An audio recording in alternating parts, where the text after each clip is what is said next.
Thank you very much. You know, at the start I was a little worried when Three Canal started with mocking pretender and talk your talk. I say, I don't know if that's the context I want to frame my comments, and, you know. But anyway, they made it clear who they were talking about, so I feel a little, I was a little less taken aback. But our job here is to talk a little bit about finance. I've been involved in finance both as I say, as on the police side and on the thief side, as a provider of finance and as a user of finance. And I have some exposure in the Maroon element of finance, having worked with the Trinidad Cooperative Bank, or the Penny Bank, which in itself was a Maroon response to the financial needs of the Port of Spain community about 100 years ago. When we talk about finance, it sounds very difficult, but you know, the thing is you have to unbundle any concept like that or unbundle any thought like that. And what we're really talking about is how to get money from somebody, and the people who give the money, they want to make sure how they're going to get it back. And you know, finance is about sort of moving money across a community by a variety of means and for a variety of purposes. And you know, we have to keep it simple. We have to understand that all banks do are rent money. They rent it from the depositors and they rent it out to the people who borrow from them. And I think if the Maroon community understands it in very simple terms, it would go a long way towards understanding how to respond. Now, Suniti made the point of us you know, deciding what we want, and I think in finance, it's always important to set your own agenda, and that goes for the larger discussion that we had here this morning. You know, a lot of people in Trinidad don't understand the agenda, they don't identify what their needs are, they don't understand it. A lot of them have people come in and tell them what they need. And from the time you have that situation, you have a recipe for disaster. You know, we have to start by understanding what we need. And a simple thing, I remember I used to work for Emily Elias once, and you know, we had a company that was in a very competitive industry, and one of the competitors wanted to meet with the managing director of that company, so he went and he met with him, and he reported back to the board after. So Emil asked him, well, what did he want to meet you about? So he said, well, he wanted to find out about this, he wanted to find out about that. He said, right, and he went to the meeting. I said, all right, what did you want out of the meeting? And the guy didn't have a clue. And those of you who know Emil could imagine how furious he got about that and how badly he behaved. But this was the point. Here you have a guy running a company and he didn't have an agenda. He didn't know what he wanted. He didn't know how to go about getting it, and that certainly was a problem for that particular company. When we start talking about finance, you know, for most people, getting finance, you know, the first areas you get finance from are the 3 Fs. You're all familiar with the 3 Fs? Yes. Family, friends, and fools. You know, first of all, you go around to your family, you shake them down a little bit. When they've given you as much as they can, then you look for friends of the family. You shake them down, and then when you run out of them, you hope you could get somebody else who while they may not be a friend or family, a little more relaxed and have some money that they're willing to get away to give up. But coming back to any kind of financial situation where you want to get money from somebody, and I think most people more interested in getting money from people in rather than giving money. The giving money is more what the bankers are concerned about, but the getting money side. And you have to know what you want, because you have to be able to persuade the person who you're getting the money from, whether it's a friend, family, or fool, that first that you know what you're about, that you're honest, and that you will have the capacity to repay. You know, at the end of the day, all you're doing is renting that money for a particular for a particular period of time, and you have to be able to give it back at some point in time. People get a little confused with the banks and how they operate. Some of them don't understand that a bank's policy, to a large extent, is generated by where they get the money from. You know, those of us who are not borrowing certainly are putting money in the bank for safekeeping, and that's the money that they're going to lend to people. And the people who put the money in the bank expect at some point in time when they want it, they're going to get it back. So the bank has to be very careful how they go about lending the money and making sure that they could get it back at some point in time. A lot of people criticize them. Maybe it's because we use banking products that really don't meet our particular needs. And this is where bankers have to understand the market they're in and the needs of the market, you know, to be able to respond to people who sometimes aren't able to articulate their needs and make them clear. And a lot of banking has to do with, on the lending side, you know, a lot of the preparation of proposals has to do with finding out what these people really want, finding out if it makes sense, finding out if they could really do it properly, and finding out if they have the intention to be able to pay back. You know, you don't want, as happens sometimes in the boom years, especially in some industries, you know, they go to the bank, they roll up to the bank, they get some money, and they buy instead of buying the tractor or the crane or something, they said they were going to buy a boat or a car and use the overdraft to do that and stuff like that, because that doesn't generate a payback unless something else in the business is paying it back. Most of the economy is like that. Now, you know, we have, as I keep on saying, we have to understand our needs. Quite a lot of the work I've done with the private sector is in helping small and medium-sized enterprises grow and develop. And a lot of them don't understand the markets they're in. They don't understand how to produce for those markets. They don't understand issues of quality. I think Robert could address some of these things when he speaks. And because of that, they are unable to tell the lenders or to convince the lenders to part with their funds. And it comes down to a very simple stage. If you can't persuade the person that you know what you're doing and that you know how you're going to pay them back, you're not going to get the money. And I think as we go forward and we look at the Maroon community and the kind of opportunities the banking community has to serve them, or the financial community has to serve them, I think we have to look at not so much the mathematics of banking, because the mathematics of banking they say are similar mathematics of physics or whatever, but the mathematics of but the ways in which the products are delivered. You know, these are the things that create the opportunities and the types of services that are offered, whether those services are appropriate to the type of need and can help people grow and develop. And I think I'll pass over to Robert now. Hi, I'm Robert Young. I am not Richard Young or Joseph Young. Those are his names, Richard and Joseph. And Joseph Young happens to be my dad, or Joe Young. I have a small business I started like 26 years ago. It's called The Claw. And somehow I figured out that we'll be guided by 4 words: folk, revolution, restoration, and integration. And we kind of tie those together in how we do our work over a period of time. I'll tell a little bit about my how I was growing up as a young person around money. It's something I grew up with a dad who developed a trade union and was away from the house doing that.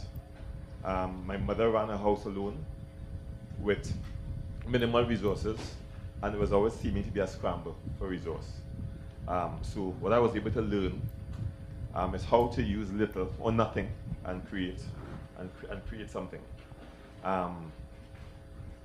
And I also feel a lot of my history as a Black Amerindian European heritage person informs how I operate in this place.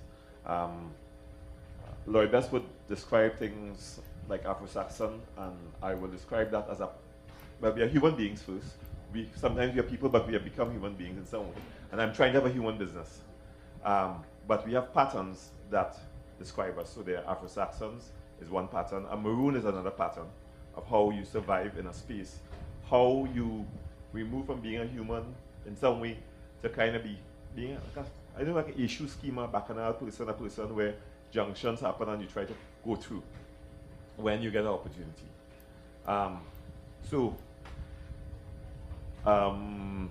Started off with a small group of women, but 25 years ago, three women, and I bought somewhere around 89, so everybody left, and I had to do this thing.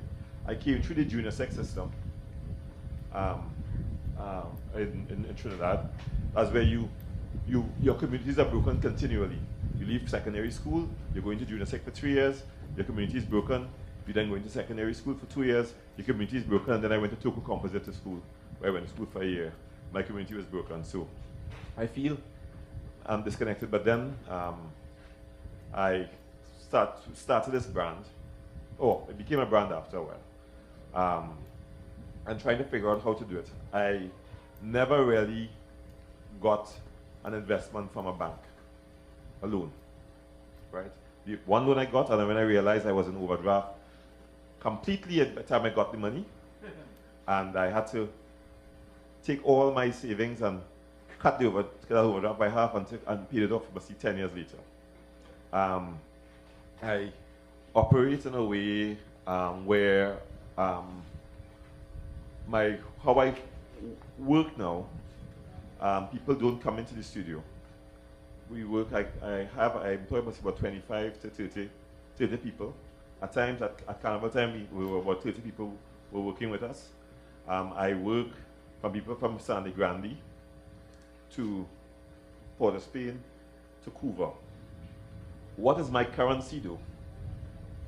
Is how I figured out how to relate to these people I work with. And I think that is the way we have to figure out how we move things.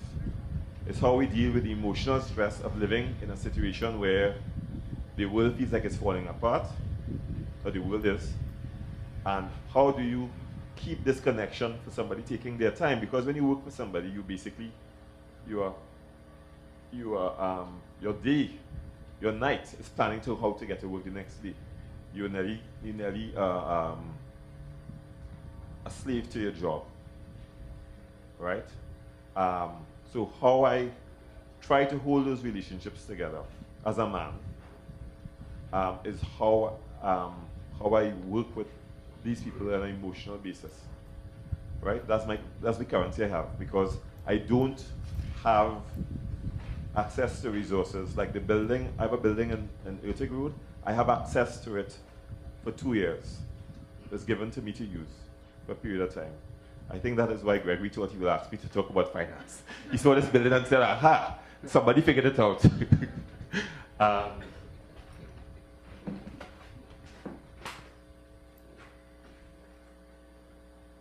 All right. I don't think the Maroons should be mainstreamed. I think the mainstreaming happens at sporadic points. Like, say for Tricanal, they hire about 100 people during carnival time. And now they're down to about 4. Yeah? So it's a sporadic thing. It goes and it comes. It could be hopelessness, but I don't think work should be set up where people have to get up and go every morning, every day, right? As a cycle. I think that's wrong. It breaks up your ability to build relationships with people. It breaks up your relationship with yourself. It breaks up your relationship with your partner, right? So how I operate, sometimes I'm up at 6 and out. Sometimes I'm out of my house at 11, or sometimes I'm out of my house at 2. But sometimes you can get me driving around Trinidad at 2 o'clock in the morning, right? Because if I work with people who live in 50 miles from each other, I drive to get work from one person to the next. So my work is a craft-based work where we do an applique. That's the majority of it. That is drawn by me and then given to someone to cut. And then it's picked up and dropped by the person who stitches. And then that is picked up and carried by to the workshop where it is cut into shapes. And the pattern is made by someone else. where I pick up those patterns and carry it into the person who's cutting it. And then that's picked up and carried to the stitchers. And then that's picked up and carried to the man who's putting on the buttons. And that's picked up and carried to the person who is pressing. And a lot of those things happen in short notice. I will get a call from someone with Free Canal, Robert, we're doing something and we want some things for Saturday. And today is Thursday, right? And we have to figure it out. I could put people under those levels of stress because we have some way of relating, right? How I want to formalize it, I would like, my idea for the future, maybe 50 years, is that what I do is owned by them, and what they do, I'm part owner, right? Possibly also the suppliers of the raw materials, I have some share in their business, they have some share in my business. The people who buy from me, I have a share in their marketing, their boutique, and they have a share in my manufacturing concern and design business. So the key thing with there will be how those relationships are maintained and kept going, kept honest, kept human. The resource of somebody transferring labor to make something for you can happen later. The money, the finance will come somehow, right? But I don't think that's key. This Maroon facility has a different kind of Maroon facility I have. I haven't been able to. I remember one time I had a board. I do have a board now, operating on a board, and the board said, okay, go out and find money, and left me to find the money. They made a decision. And that's the difficulty, because at one point I said, okay, I have to find people who are key. So I found somebody who did entrepreneurial masters, and somebody who was a project development person, somebody who was working as an accountant in NIPDEC, and police, but it happened to be 3 men, right? And when me as the 4th man come there, there are 8 stones here. It was difficult. Nobody was taking minutes. Nobody was keeping decisions. The shop was open. Nobody from this place who invested this money came to see my studio. But they were, all right, this work is not being made properly. Let's make another decision. Let's see how we can figure this out. I will make you who is this boy? It's like the the designer for Louis Vuitton of the Caribbean. But they had no interest in our relations, right? None whatsoever. The shop fell apart by, I stopped going to shop. They stopped going to shop. 4 months rent passed, no rent paid, right? I couldn't take the materials and the infrastructure and figure out how to open another shop because I have people behind my back for their resources. So, landlord took everything. I told them after 6 months, this is done. You all are not, I'm not asking you all to support me anymore. We're not going to have a relationships like this. Thanks. And they were okay.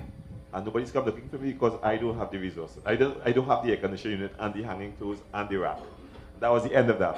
So there is a way that people can work in large institutions.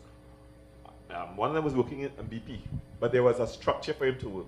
With me, there is none. There's an agenda of work to be delivered, work to be made, relationships to be built. And they couldn't function in that because there was no structure that said you had to. Actually, school, most people who figured out to do things here have gone to Curaçao or St. Mary's. St. Mary's boys figured out the world. Bishop's women figured out they run things. Right? I am from Curab Junior Sec. You all figure you all run the world. Right, you see? Right. So coming from a space where the prestige school setup is in your mind that there's a divisional line that you can't cross, working out of the east of Port of Spain, east of Trinidad, east of the lighthouse in Maracas Valley, in a valley, with one road going out, where you were able to penetrate and figure out how to sell in Barbados, in Grenada, in St. Vincent, in St. Lucia, Martinique, Guadeloupe, LA for a short period, Palo Alto, put some in Germany, Vancouver, right? Just by attempts. There's a shop in DC. That relationship was made from a woman on a train. I started to talk about a conference I was going to in South Africa, the Conference Against Racism, and other whatever, long term that we don't talk about since 9/11. But that relationship is ongoing. Sometimes it gets difficult, where the whole order, the U.S. Customs, disappear it burned because of one document that didn't fit, one document that didn't have a right number, tariff number on it. I didn't say cuss the woman and say, all right, that's done, because you mess up and you lost this $5,000 US in business. So we can figure out, you have a shop on U Street in New York, in DC, where was once a whole street of black owners. Now there are only like 3 owners. Her shop is still there. I figured out how to keep that relationship working. So the spring is coming up, she will have stock again, and we'll figure that out. So there's a way that you have to figure out how to do this, because I don't feel like I'm doing it for real. I kind of like, I'm not supposed to be, like I could say you're not sure enough, but I don't feel like I'm not supposed to be part of it, because the space doesn't provide. I don't import curlers, pink curlers, and sell to anybody. I don't import hair straightening chemicals and sell. I don't import cars and tires, right? We make things with ideas that I have. This small person who went to junior sec, who grew up, and have been able to figure out and find places for this little work to sell. And another way we could sell work is through the diaspora, right? I had a friend who became a girlfriend, who was walking through Palo Alto, a woman saw it, hey, I like that waistcoat, where is that? That's how I was able to sell in Palo Alto, with somebody wearing the clothes somewhere else. So those are ways that we could figure out. So people talk about, the government is talking about now setting up a fashion, some industry and marketing business, and talking about large shops like Macy's. Those are not the places we have to sell. We have to sell to somebody who taking their own money from their pocket and buying it, who will talk on your behalf to sell that. And that is how the financial exchange can happen. So again, it's relationships. That's key to our figuring out stuff. Key. Because we have racism, sexism, male domination, isms and isms that are between us that bounce us up all the time. That the Lloyd has been able to define those isms and name them, like Afro-Saxon. Right? Yeah, I done.